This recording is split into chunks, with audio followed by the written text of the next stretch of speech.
Apple খাওয়ার 6টি উপকারিতা কি কি তা বিশ্লেষণ করা হলো।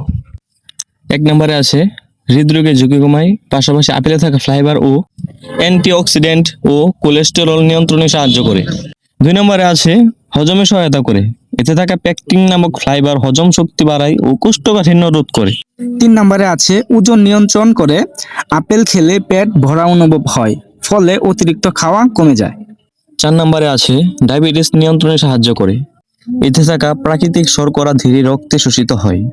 5 নম্বরে আছে দাঁত ও মাড়ি সুস্থ রাখে, চিবানোর সময় লালা উৎপাদন বাড়িয়ে মুখ পরিষ্কার রাখতে সাহায্য করে।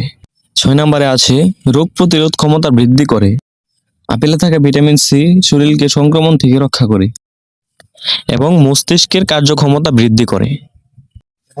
আপেল খাওয়ার আরো অনেক উপকারিতা আছে, তাই আমরা সকলেই চেষ্টা করব দৈনন্দিন জীবনে সকলে আপেল খাওয়ার জন্য। আল্লাহ হাফেজ।